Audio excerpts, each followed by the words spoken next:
Are you as happy as you could be?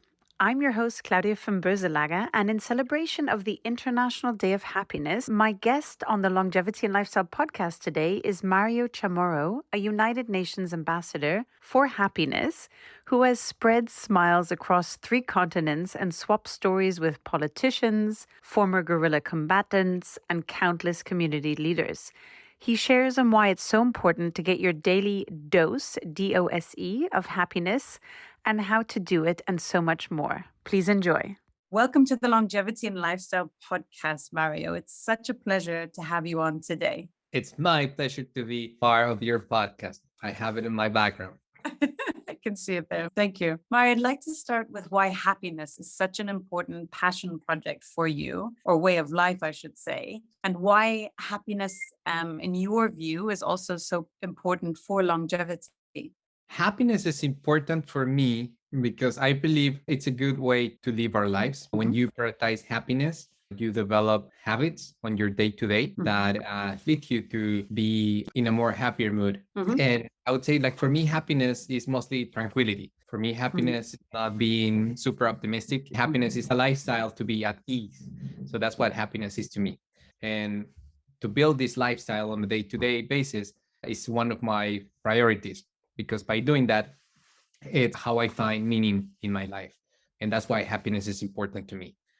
The second part of your question is longevity, is because by building a lifestyle where you prioritize happiness, that makes you do things such as build habits around taking care of your health, taking care of your relationships, and doing work that matters to you. And when you have balance between those three, you have a better longevity. So, for instance, one of my goals is to climb the volcano from my hometown for my birthday number 80.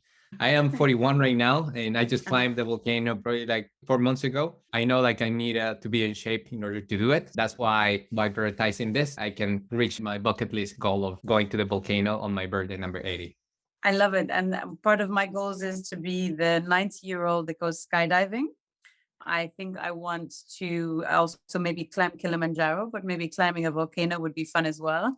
And just having tons of fun, because I think when people think of longevity, they think like, oh, I don't want to be in ill health and sitting on a sofa for another 20 years. That's not interesting. Actually, what I want is to live really well, right? So it's increasing health span of the healthy years. So you can do cool things like climbing a volcano or jumping out of airplanes or whatever it is that you might want to do, or just even playing tennis or something that maybe a little bit more normal.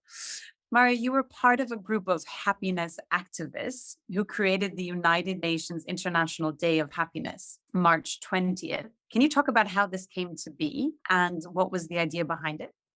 That was a fun experience, which started back in year 2010 when I walked into a bar. This is not a joke. It's kind of like, I was That's the typical joke thing, right? in Boston. And then I saw a lot of people who were sitting in this bar were kind of sad. You had couples on tables that were staring at their cell phones, they weren't talking to each other. So then I asked a friend of mine, like, hey, what do you think makes these people happy? And she said, hey, Mario, you always have Post-it notes, right? Like this one. And you always have Sharpies. So why you don't go and ask them to write anything that makes them happy? So I said, that sounds fun. I went through every single table in that bar. Like, hey, my name is Mario. Can you please write anything that makes you happy? And hopefully, if someone is listening to us right now, they will write. Actually, Talia, you can also like write something that makes you happy. That'll be fun. Sure. I have a long list. How many things should I write? Oh, as much as you want. If you want one, so you can share with your audience. Okay, so on my list, I've got my kids being silly, sunshine, the ocean, sunsets, laughing, friends. And that was the beginning of my list that I just did in however many seconds. Great. So sunshine, friends, kids, laughing, being silly. I like to be silly. That's good. Yeah. That is important. Yeah. Don't take myself very seriously. That's good. So by asking that simple question, couples start holding hands and are having conversations. So when I saw all that impact of just such a simple thing, my friend turned back to me and said, hey, how about if you collect 3,000 of these Post-it notes and built an art installation. So I Ooh. said, really fun project. So the following day, I went to the Boston Commons. Boston Common is kind of like the main part in Boston. And I started asking strangers to do the same exercise of what makes you happy and then to take a picture of you. So I collected 3,000 Post-it notes in 2 weeks. I had my first art installation, and I'm not an artist, to be fair and to be transparent. But during that installation, like people start interacting with that installation. So it was really powerful to see people just writing their message of happiness. So I built a website and I started doing that exercise almost on a weekly basis. Long story short, in a year and a half, that project went to 30 different countries. So we had people asking people on the street on things such as in Tahrir Square during Arab Spring in Egypt.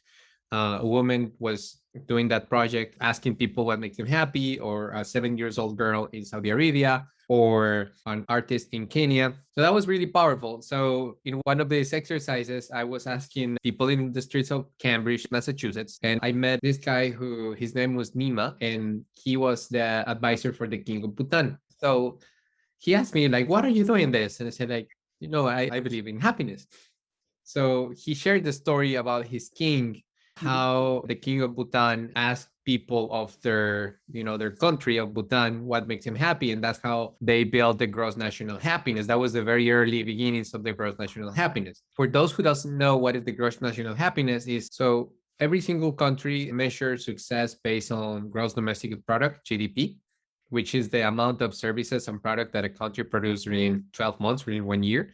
So in Bhutan, they had a different vision. So they believe in happiness and it should be a more holistic measurement. So it's not only like the amount of goods and services, but it's also to take things in place such as the environment, time with family, and others. So this country is only like 1 million inhabitants, the population country, but became very famous because they managed their economy based on happiness. So when he shared that example, I got really excited. And that's how he ended up inviting me to the first summit on happiness at the UN back in April 2012, where ministers from or secretaries from 65 different countries gathered to talk about how to implement happiness in public policy. So my friend Nima, he said, "Hey Mario, it will be good if you share your project with this group of, like policymakers." So during that summit, I shared this project that I just shared with you. And at the end of this summit, one of the ideas about what to do together as a group of, like optimists and happiness activists was to create a day of happiness. So that's how I ended up getting involved with other individuals on the creation of the International Day of Happiness. So I remember partnering with Jamie Elian, who was probably the main spokesperson, and also with the ambassador for Iraq, Hamid al-Bayati. He shared with us that his commitment with happiness was very high because when he was part of like the regime of Saddam Hussein, he got tortured by Saddam Hussein. And he said like the only thing that helped him to survive and to overcome those challenges was his thoughts about happiness. So that's why he felt in debt with happiness. And so he helped us, and we convinced 83 countries who signed up this proposal. So that's how March 20 became the International Day of Happiness under Ban Ki-moon's direction. Such an incredible story. Okay, how is it celebrated? What is the typical celebration for the International Day of Happiness? I believe a lot in social movements, and social movements need things such as one, a powerful story. Two, you need ways how to connect one member with another member or with the movement itself. And three, you need a lot of either, I guess, like colors or things where you can connect with each other, kind of like it's part of the tribe or it's part of the community, right? Yeah. So we thought that yellow was kind of like the color to this particular community. So we light up the whole Empire State Building in yellow. I remember Pharrell Williams was there. And also we light up the Coit Tower here in San Francisco in yellow to do kind of like a cross-pollination happiness, yellow illumination. And the tallest building in Bogota as well to complete the triangle. But other than that, we built a lot of activations on happiness, like in several countries. There is a very great organization in the UK called Action for Happiness. They became the leaders on creating all these activations during the International Day of Happiness. So yeah, UK was extremely important. I love it. So Mari, can you tell us a bit about the scientific and the biochemical effect of happiness, smiling? And we know about serotonin, but can you just dig in a little bit deeper why physiologically also happiness is so important? Sure. So back in days, we call it like the happiness dose, DOSE. D comes from dopamine, O comes from oxytocin, S comes from serotonin, and E comes from endorphins. So those are like the four main chemics that are part of our brain that gave us this feeling of joy or happiness. Dopamine, it's interesting, but can be activated a lot with things such as a text message. That's why kind of like our cell phones have been developed to release Give dopamine us. in the brains, which is really bad. It's also like the sense that we have when we finish a task. So that's why, for instance, every morning on my morning rituals, I write, I don't know, like the three important things that I want to do during the day. So for instance, today swimming was one of them. So when I completed swimming, I feel good. So that's dopamine. Oxytocin is more external because it can be activated, for instance, when you hug someone. So when you hug your kids or your partner or your friends, try to give a meaningful and very present hug. And S come from serotonin. I think that also is related to more the exteriors. For instance, let's say your daughter just graduated from kindergarten and you felt so proud about her, right? So it's not related with you directly. You didn't finish kindergarten, but it's someone else who achieved something and you feel this sense of like, good. So also like things such as thoughts of gratitude are super important. And again, it's not only about us, but it's also like about people, either that we know them or we don't, right? So if you close your eyes and like think about like things that you feel grateful for, or kind of like how do you feel proud about others, that's how you can activate it. And the last one is endorphins, which come from kind of like running, walking, working out. So those four are some of the key chemics that are in our brains that help us to activate happiness, and we can practice them on a daily basis. Again, I just gave you a list, like dopamine, make a list of things that you want to do. Oxytocin, just go and hug someone. Serotonin, close your eyes and just feel like pride for someone that you love. And endorphins, go for a walk or just do 5 push-ups or something like that. I'm curious, Marius, is your daily to-do list based on the dose? So do you have to take a D, an O, an S, and an E each day? That's a good one. Actually, it's funny, but I was just thinking about it. I do build habits based on three things: on health, relationships, and work. So, on a very voluntary basis, I ended up activating the four of them. So, again, this morning, like dopamine, the first thing that I did this morning was to write things that I want to achieve during the day. On oxytocin, I went for a walk with my wife and we hug for like 5 minutes or so because we always do morning affirmations. This morning was the universe conspire in our favor to try to see it, like very meaningfully. And the S, we always do with my wife also, like what are the three things that you feel grateful for every morning? And endorphins, I went swimming. So yes. Wow, you got your daily dose of happiness. Amazing. I hear that it also sometimes involves wearing costumes. Can you talk about a fun story I hear you have on wearing a costume at an important work event? So yes, and in fact, I have a kind of like Ninja Turtle next to me. See, I do love costumes. First of all, I believe in a world where whimsy and imagination are the norm, or I dream with a world where whimsy and imagination are the norm. So customs is a funny manifestation of that. So when the pandemic started, the company that I used to work with, Coursera, which is an online education startup, as many companies, we went to work online, right? We all started working remote from our homes, and kind of like it's hard to maintain the culture from a place that now that is remote work, right? So I remember just missing that culture of like whimsy that Coursera had, and it was fun and it was quirky, and so we had all hands meetings or town hall meetings twice per month with the whole company. So as a joke, one day I start putting, actually, I always have here kind of like I have my Mario hat, right? Because my name is Mario. So I came out like that, and then I turned and I found a mustache. So I became kind of like Mario, right? You're just missing the wheel. Yeah. So then I got a lot of like internal messages like, oh my God, that's really fun. You should have another costume next day and next town hall. So I did that, and ended up having a different costume, and then starting feeling all this, like the culture that we have at Coursera. So I ended up having more than 40 costumes. Yeah, it's funny because actually, okay, I have a picture here. So it became a thing at Coursera. So then we had our own like channel, and people were like sending me ideas about what costumes should I wear. So the office in India, one day they say, hey, we have Gandhi Day. It will be very meaningful if you dress up like Gandhi. So I shaved my head and I became Gandhi. And just by doing that, then I start like having emails from coworkers that I never knew. I ended up speaking for 5 minutes to 1,000 people, right, in a different Wow. costumes. Very serious comments or very serious questions. But people used to come with their kids, and just to watch like what Mario was gonna dress up like that day. So that became kind of like a family tradition. So my wife helped me to do the makeup, and my mom was always like, "What's gonna be the costume for next week?" And I think like that helped us to navigate the pandemic in a more whimsical way.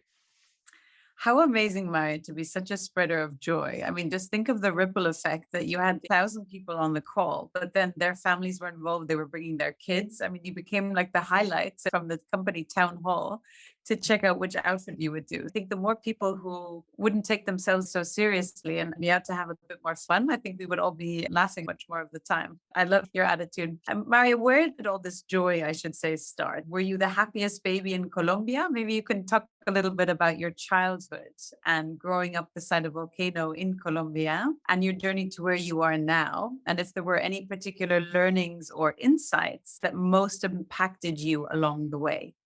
Yeah, one of my mentors, sorry for what I'm going to say, I'm going to curse, but he used to say that even pretty flowers grow from shit. I think like a lot of difficult moments build character that is me, right? But as you said, I come from like a small town in Colombia called Pasto. And my mom was always very kind of like work oriented. My dad was more like the loving guy that used to walk on the street and everyone hug him and just love him. So I had like this weird combination of, like hustling, working really hard towards your goal with this heart with legs that always walks around and just smiles. And I think as a result, it's me. So I developed this huge entrepreneurial drive thanks to my mom and her love to do good for the world. So she used to work with unprivileged kids, and I think she was very purpose woman still. And my dad was just mostly kind of like be silly and just make fun of yourself and just enjoy life. So I think that that's part of me. I moved to Bogota when I was 16. I went to did my college there against all the different odds and funny things. I moved to the US in 2004. I didn't speak English at all, didn't have any money, and didn't know anyone. And I'm really good by making friends. So I ended up making friends, and they persuaded me to apply to Columbia University. And then I ended up working on Wall Street until the financial crisis happened. Then I moved to Boston. And in that moment, it was 2009, and I started building one of the happiness projects that I just was mentioning earlier. Because I thought, especially after the economic crisis, I say like, hey, it's important to find purpose. I remember staring at the buildings in Wall Street, saying, hey, how is possible that all these, like larger organizations are only related to either finance or consulting or oil or stuff like that? When would be the day where an organization that is devoted to do good for the world will be also financially important? So I had that thought back in 2008. And just 5 months before, Coursera, where the company that I used to work, which again, the main mission of Coursera was to democratize education, which means to make education from places such as Stanford, Yale, Columbia University, and so on, to available to anyone, went public. So that was a really powerful moment. I said, like it took me probably like 12 years to get there, but it was a really good sign of the world is changing and it's possible to live well by doing good. I love that. And I love your vision of having the most successful or a very, successful company that is just doing good all day, every day, and that to be one of the major global leaders. So maybe in our lifetime, what do you think? How long is it going to take for that to happen? Now, with access of technology that we all have, I believe it's going to happen sooner. I mean, again, Coursera was a B Corp, which is this standard in the US of companies that are like really strong social standards that went public. And that already happened. And as well as Coursera, there are many companies that are doing financially super well with a very social mission. So I believe access to technology is the game changer. Technology and the internet became the game changer to make these ideas of doing good, living well by doing good. Let's talk about habit building. You touched on it before, how you structure your day and certain habits for success and for happiness. Can you talk a bit about that? Sure. I think I like have some good example here. So I build my weeks every week based on three things. Again, at the beginning, I mentioned that it's for me, happiness is a lifestyle to be at ease. A lifestyle means a bunch of habits. So the habits that I build on a weekly basis are three. One are habits around health, which means mind, body, and food. The second one is relationship, which means the first one is relationship with myself, the second one with my partner, and the third one with friends and family. And the last one with work, which is first one is our 9 to 5, which is our main job. The second one is our side projects, and the last one is to learn. So every Sunday at the end of the day, my wife Laura and I, we sit for probably 30 minutes and we plan the whole week around these three buckets: health, relationships, and work.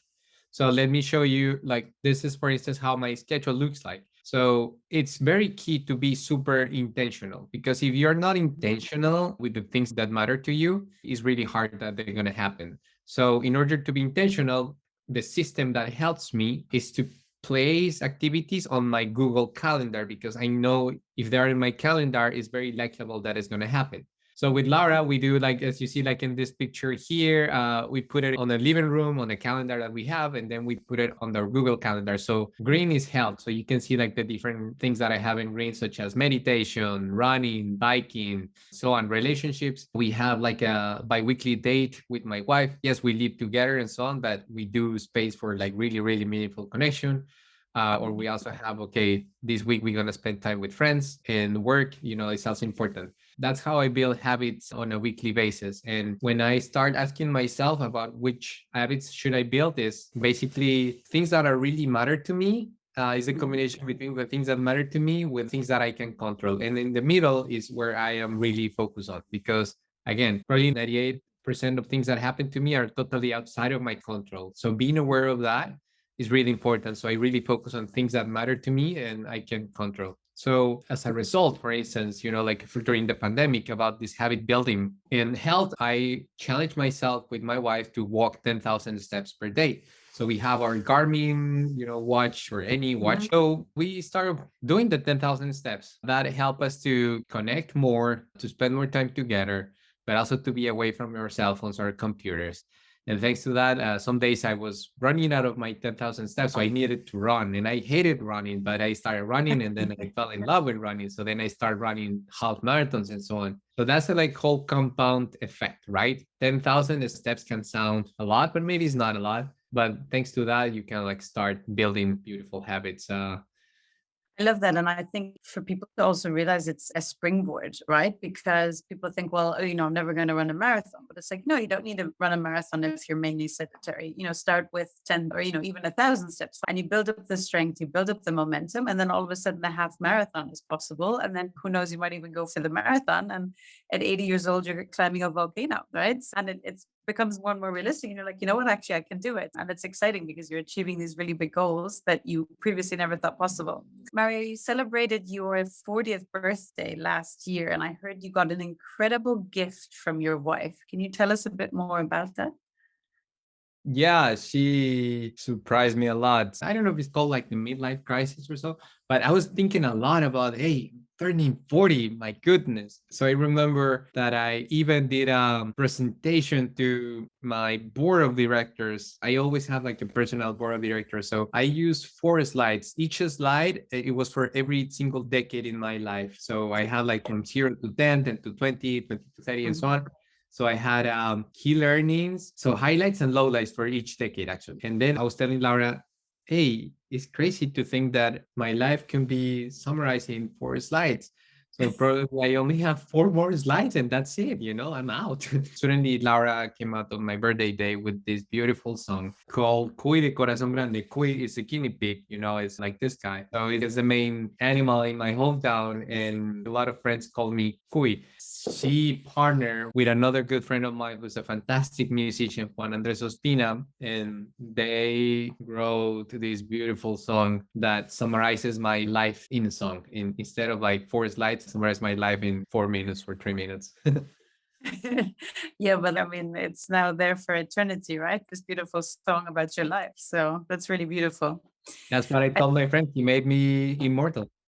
Immortal, exactly. In 200 years, they're going to be wondering, who is this Mario? Or well, you're already famous with your International Day of Happiness. So let's see what Uh, the the- next years will bring you.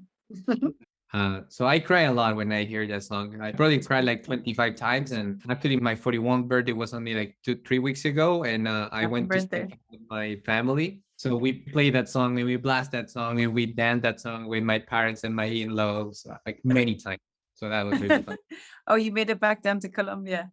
Yeah, it was Oh, my bucket list to get nice. together with my in-laws and my parents after the pandemic. And that was very powerful, very special. And have your special song playing as well. How beautiful. I'd love to jump into a few rapid fire questions, Mario. Thinking of the word successful, who is the first person who comes to mind and why?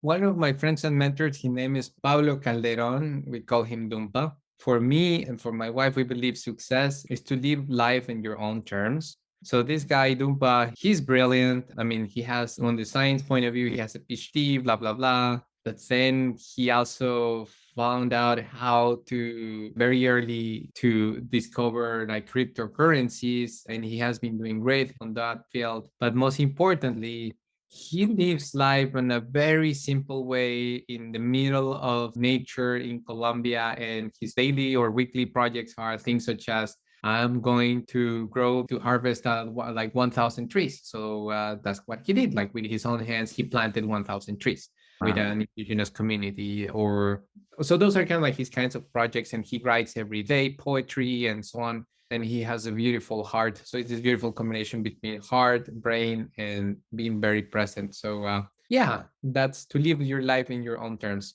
I love the combination of the cryptocurrency. So in essence, because of, I guess, financial markets are, fiat and crypto, right? But then the contrast with the pure nature and poetry. It's so interesting, but yet makes total sense, I think, as well. And then just him finding his peace and harmony as well. So I like your definition of success. And I completely agree with you. The ability to say no to the things you want to say no to and have time for the things that really matter to you. So thank you for sharing that.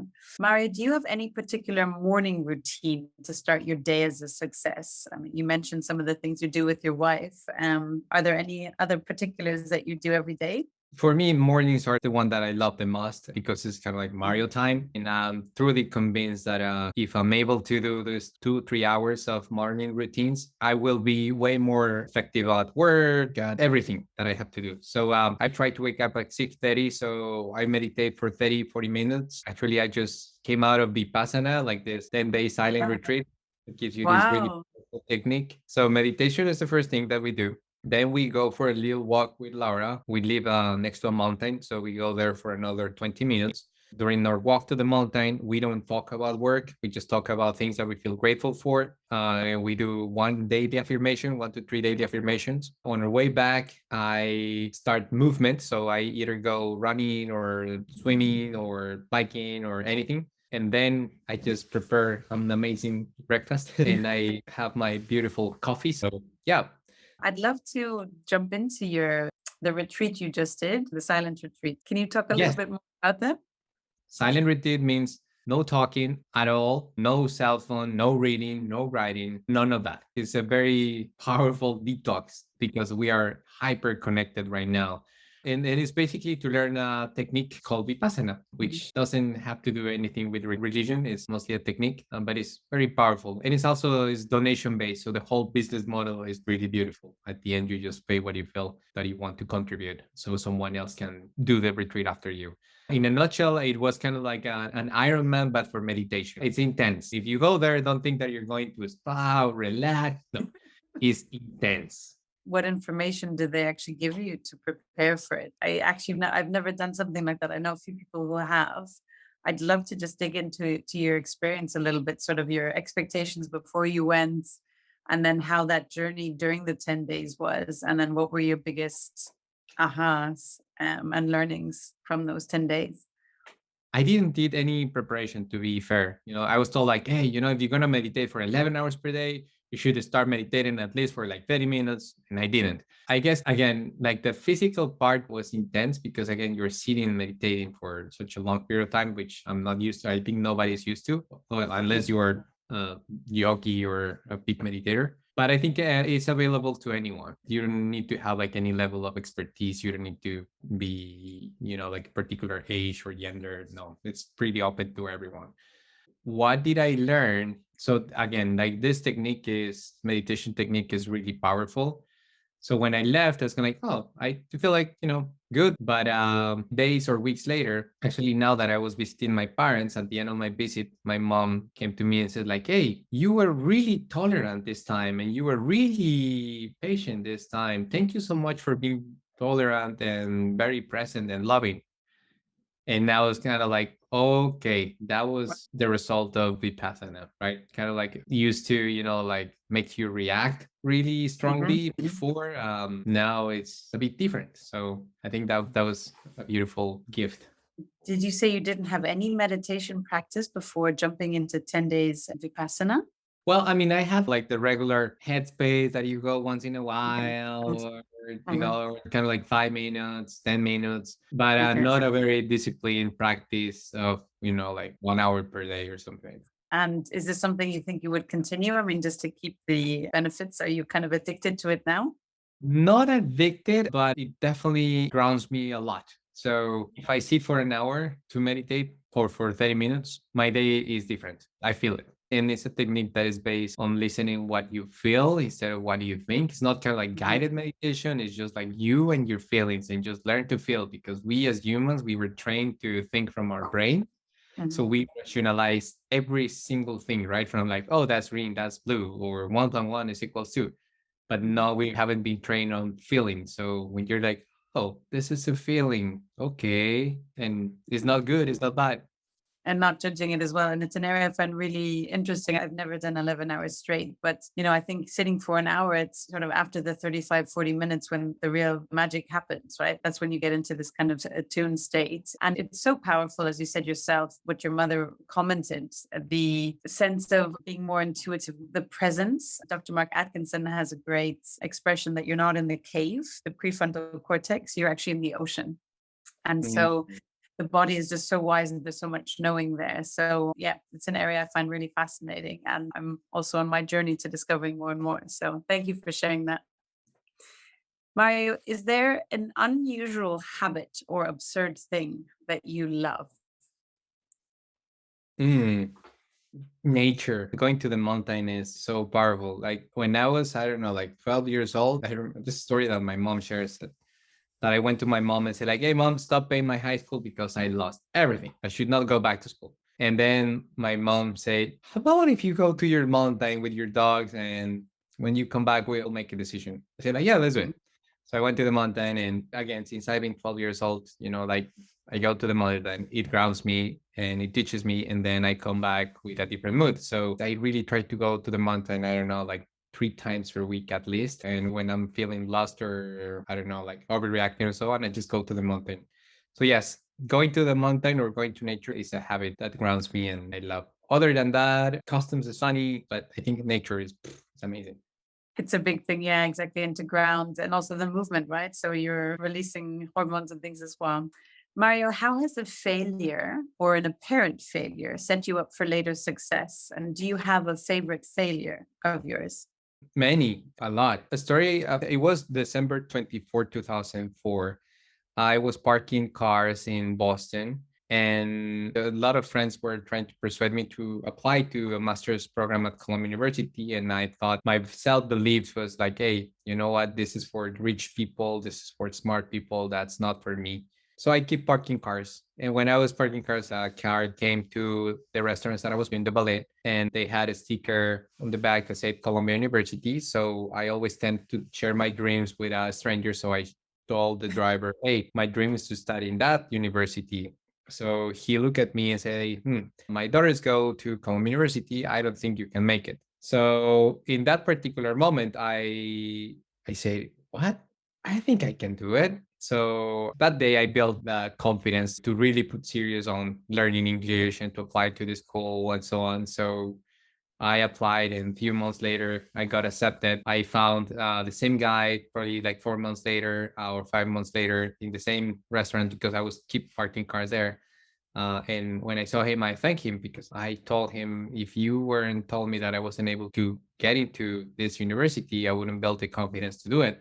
So thank you so much. So that's a good story that I remember about like the power of no and how a Mhm. failure can, like basically give you lots of leverage. But I could easily have taken then, such as he's right, that's not for me. And I mean, don't pursue my dreams. But I'm glad that I had a different attitude.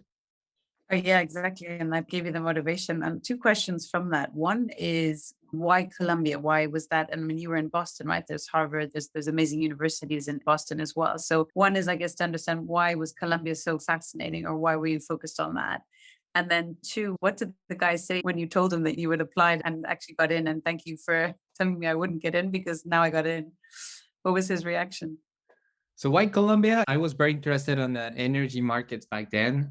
And I found this program at Columbia that combined energy markets with policy making, which was two of the things that were close to my heart.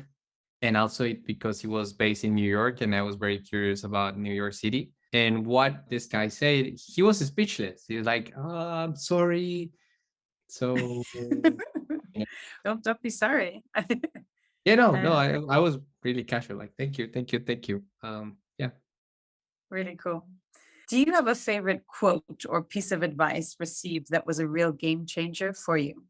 Yes, the obstacle is the way. That's a good quote. I think was coined by Marcus Aurelius. So what Mhm. stands in the way becomes the way. I believe that's a good quote that I like to remember because we'll find obstacles in every single aspect of our lives, in our Mhm. relationships, in our partners, in our work. I don't know, like when we're trying to develop any habits, you want to go for a run and then it's raining, and you're like, okay, I'll do it tomorrow or anything, right? So I believe like the obstacle is the way. So whatever stands in the way becomes the way. So I think that's a good reminder. I love that quote. It's also facing the fear and going through it. And, Joseph Campbell's work, I'm sure you know, The Hero's Journey. It's pushing through is exactly. And I think even Tony Robbins has a thing that the biggest challenge you're facing is actually the most important one. That's the thing you need to focus on, the one thing, and not just push it aside. So Marcus Aurelius summed it up very nicely with the obstacle is the way. Mario, in the last 5 years, what new belief, behavior, or habit has most improved your life? Habit that has improved my life. I would say that 10,000 steps. It could be, like could be 5,000 steps, but that helps me to go out and walk. And that walk brings me to nature or brings me to conversations or brings me to reflection or brings me to important things. Just the 10,000 steps. I like that, because now you said you're running half marathons because of the 10,000 steps. Is that right? Mhm. Wow. So one step it started, and then 10,000, and now marathons. I love it. Let's talk about mental health, Mario. You've now made a move on to a new startup in the mental health space. Can you talk about your view, and especially coming out of COVID, where I think honestly that's the biggest pandemic we're going to have and are having, is mental health issues that so many people will and are suffering from. Can you talk about your experience with mental health coming out of COVID and why you decided to do a startup in this space? Sure. So, mental health, I believe right now we're in the mental pandemic. The pandemic basically accelerated the impact of mental health around the world. So, we can see, like dramatic numbers such as 800 million people committing suicide per year, like 300 million people suffering of severe depression in the world. In Latin America, the consumption of antidepressants have tripled down. So there's a lot of very dramatic impact of mental health. And I believe the problem is not going away. The problem is just getting bigger. So you can see also like different conversations, on politics about it, on media. So there was the record number of articles in media about mental health in history. It happened just like 2 months ago. And also you can see market reaction. So in the first quarter of this year, like $900 million were invested in newly startups on mental health. So I believe definitely we're in the mental pandemic, and it's time for governments, companies, and universities, organizations, and individuals to really, really, really pay attention on mental health. So even if the size of the problem is as big as I just described, one of the very challenging parts is really hard to talk about mental health. It's hard to talk about it with your family, with your friends, with your coworkers. So the level of stigma is very high, and break through that stigma is something that is really challenging. So yeah, in a nutshell, I believe it's a big challenge that the world is facing right now, and it's a cultural time right now just to do something about it. But on the bright side, I also believe that opened up lots of conversations. And I believe, like it's crazy to think, Claudia, that there is no one word that defines that you're healthy on mental health, or neither in English or Spanish. So if I ask you, hey, Claudia, are you healthy? You say like, yes, but you're referring to your physical Just health, not to your mhm. mental health. Right? It basically affects all of us. So it's a good challenge, but I see a lot of hope there. People are paying attention to their mental health. That's amazing. Are you able to talk already about what you're planning on doing with your new startup in this space? Yes. So that's a beautiful problem or beautiful challenge to solve. And I Mhm, want to be able to create a platform that can democratize the access of mental health, starting in Hispanic America or in Latin America, and then mhm. moving across other geographies. So right now, I left my last job at Coursera like 3 months ago, and we're in our journey to build a model that can help us to democratize mental health access, as well as we did at Coursera with education. I want to do it now with mental health. So putting together media, because I believe, again, stigma is a big challenge. I believe media is a big tool, a powerful tool to influence behaviors. And that's combining really good art and design. And on the other hand, technology, using technology by combining science and engineering to build a good solution. So hopefully in a couple of months I can, like share this platform with you, Claudia, and with your audience, and just to see hopefully that will help you or any of your audience.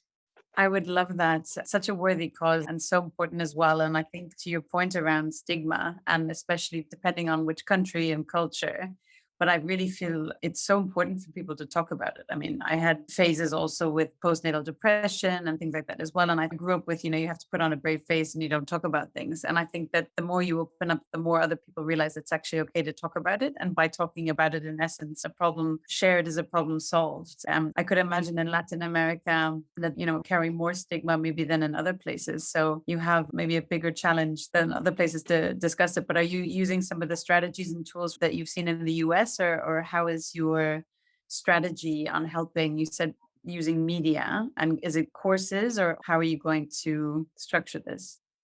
Yeah, on the media side, it's definitely using courses, but it's also used creating really good content on Mhm. topics such as how to manage a panic attack, or how to deal with a panic attack, or or what is depression, or how can you prevent depression, or how can you deal with OCD, or how can you build habits to do X, Y, and Z. So that's part of the content side. So it's about like body, mind, and soul.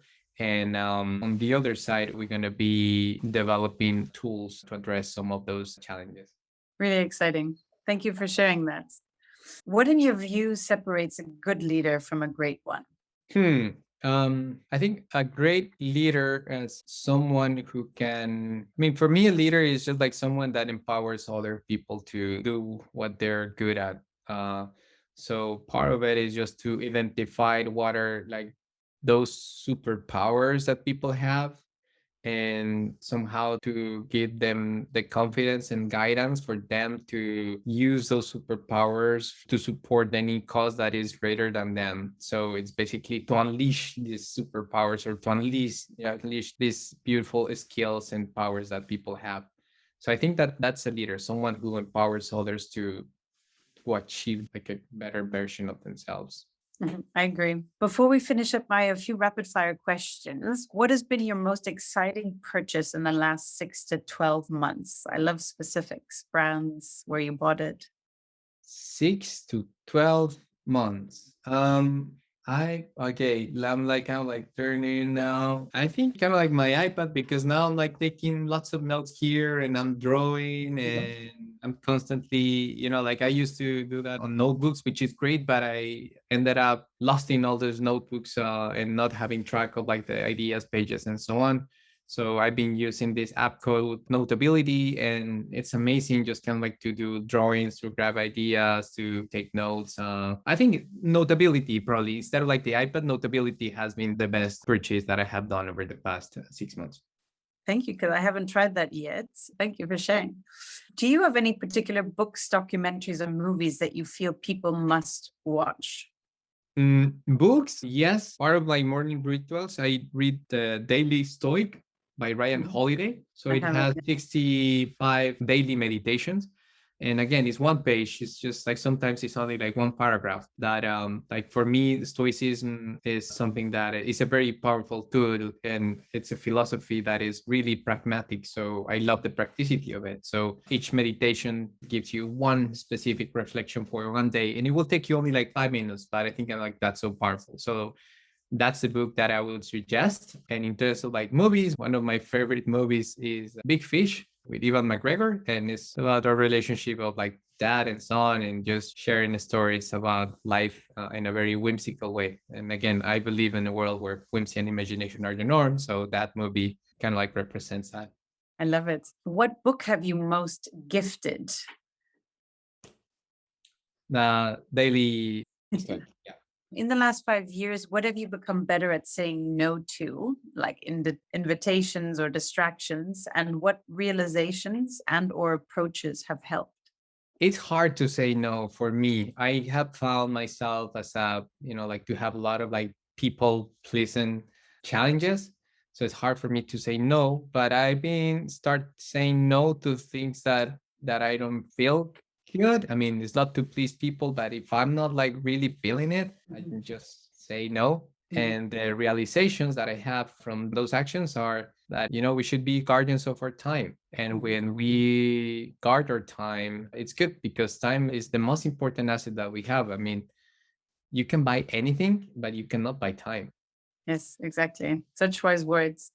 Mario, metaphorically speaking, if you could get a message out to 1 billion people, say by writing in the sky, and a billion people could read it, what would it say and why?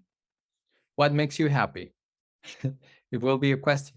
And Perfect. it's a question that I asked to 200,000 people. So if I can do like the billion, yeah, what makes you happy? Because I believe people should prioritize things that makes them happy or, things that matter Mhm. to them. But I don't think nobody will say like, for me, it really matters to have a Ferrari or to be a big CEO. Agree. Mario, what advice would you give a smart, driven high school student about to enter their next phase of life, be it college or work? What advice would you also recommend they should ignore? Advice I should give is probably like read about stoicism. That's a good tool to have. It will help them in their relationships with their families, with their partners, also at the work, but also at life. And it's all about like to seek virtue and to seek meaning in our life. So I would say like read stoicism is probably like a good advice, something that I would have loved to find earlier in my life. And the other one was like something that What is the what opposite. would you recommend that they ignore? They ignore the naysayers. There always are going to be naysayers. There always are going to be bullies. There always going to be divas. So ignore them. Like take no as a powerful force, as a leverage. Mhm. I agree. And also, I see no as a yes later on. So if you really want it, you just come back in a better time in a maybe reframed way. And often it turns out into a yes. So I agree. Mario, where can people learn more about what you're up to on social media or websites? And what would you like to share with people? I think my personal site, which I don't update often, it's called mariochomorro.co. And the other one is my Instagram is easy, is Mario Chamorro. I intentionally deleted Instagram 2 weeks ago, and it's giving me much more time. Again, talking about like, be guardians of our time. But when I'm back, I guess I post things there. Do you have any final ask, recommendation, or parting thoughts for my audience, Mario? I think, I mean, remember like the little graphic that I share about where you can start, like things that matter to you with things that are under your control. And in the middle is where you can focus. You should focus. I mean, things that Mhm. are under your control plus things that matter to you. Thank you so much, Mario, for the time, the inspiration, the incredible work that you're doing, sharing that with us and the world. I really, really appreciate you coming on today. Thank you so much. Thank you, Claudia. Appreciate it. Hi everyone, this is Claudia again. Before you take off, would you like to get a short email from me with some short but sweet fun tips, tricks, and updates on all things longevity and lifestyle? This could be cool products that I've discovered, interesting posts or articles I've read, and other fun and helpful things around longevity and lifestyle I've found for you. It's a very short piece of inspiration for you a few times a month. So if you want to receive it, check it out by going to longevity-and-lifestyle.com. That's longevity-and-lifestyle.com, and leave your email to sign up for the next one.